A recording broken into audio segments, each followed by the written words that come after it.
My late wife's necklace was the only thing I still had of her. When it disappeared, my daughter confessed. They say grief can do strange things to a man, but what I'm about to tell you, that was something else entirely. It was the day I realized my own daughter had not only betrayed my trust but had also cashed in on my deepest sorrow.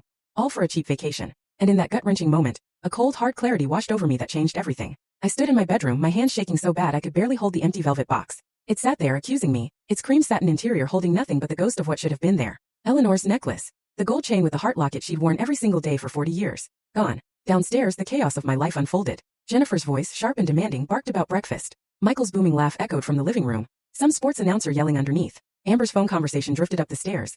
Complaints about being stuck here, about Phoenix being boring, about wanting to get back to California already. Today was Eleanor's birthday. 3 years since she passed. I'd planned to spend the morning alone with that necklace, the only piece of her I had left that still felt warm somehow. Instead, I faced this hollow box and the unsettling racket of my family treating my home like their personal hotel. Panic, cold and sharp, began to prickle at my skin. I pulled the drawer out completely, dumping socks onto the bed. Nothing. I got on my knees, checked under the dresser.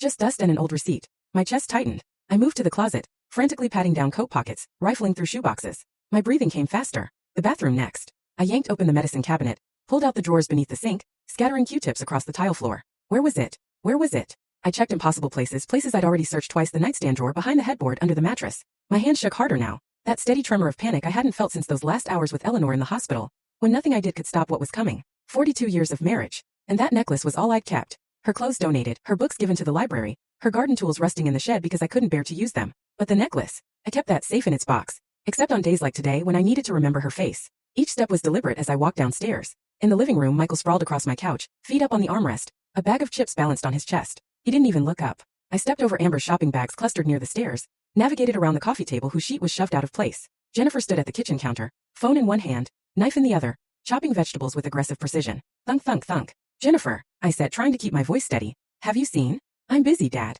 She didn't look up. It's important. Eleanor's necklace is. Check your room. You probably forgot where you put it. The knife kept hitting the cutting board. Thunk, thunk. I did check my room, I said, working to keep my voice level. I've checked everywhere. The necklace is gone. She sighed. That particular exhale she perfected over the past 2 years since they'd moved in. The one that said I was an inconvenience, a burden she'd graciously agreed to shoulder. No one wants your old stuff, Dad. It was your mother's. My throat felt tight. Full story on the channel. Link below. Click now and watch what happened next.